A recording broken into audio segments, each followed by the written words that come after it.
Bonjour à tous. Alors aujourd'hui, nous allons revoir une notion que nous avons déjà travaillée en classe et qui est parfois encore un petit peu difficile, la valeur des chiffres. Nous allons apprendre à différencier nombre 2 et chiffre 2. Tu vas avoir besoin pour la fin de cette vidéo de ton ardoise et d'un feutre d'ardoise ou bien d'une feuille de brouillon avec un crayon. Alors prenons un exemple avec le nombre 257. 257 est un nombre composé de 3 chiffres.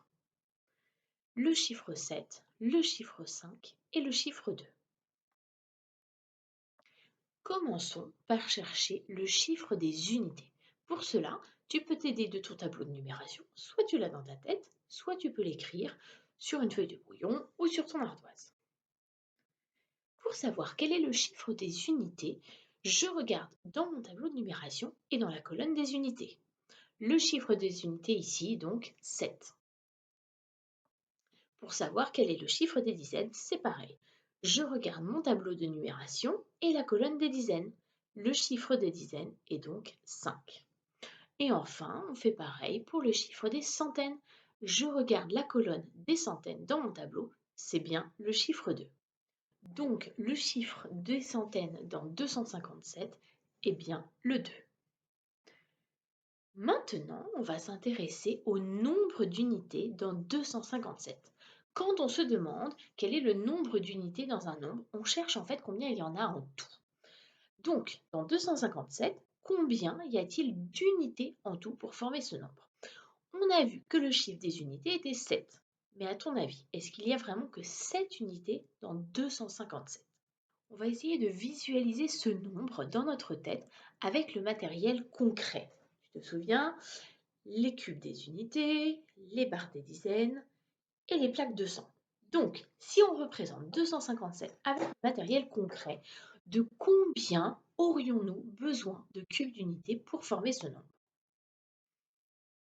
Il en faudrait 257. Ce serait très long à construire ce nombre. Maintenant, cherchons le nombre de dizaines dans 257. On va décomposer ce nombre avec le matériel concret. Donc, on a 7 unités, on a 5 dizaines et enfin on a 2 centaines.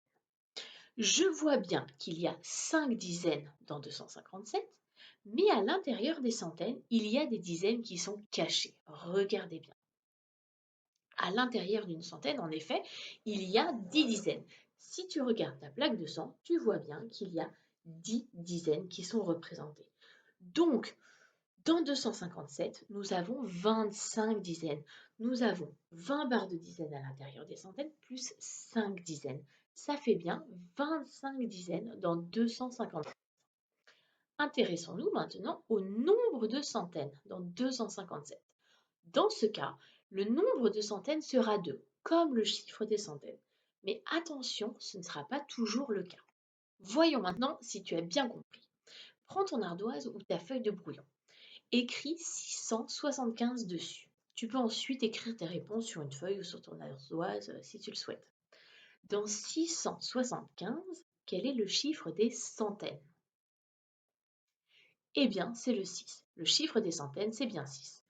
Dans 675, quel est le chiffre des dizaines? Tu peux t'aider de ton tableau de numération. Il s'agit du 7.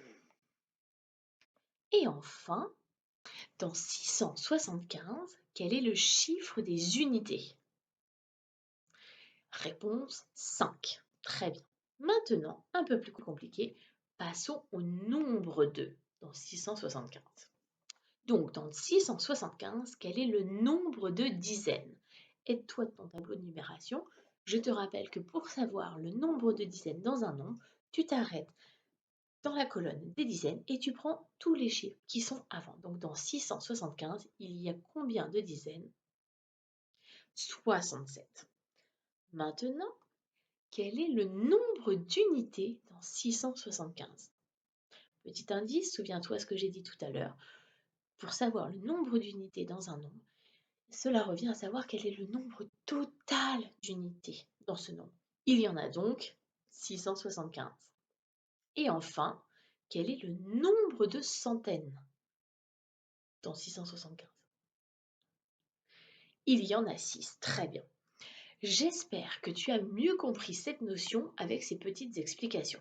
N'hésite pas à visionner la vidéo de nouveau si tu as besoin de réécouter les explications. À bientôt!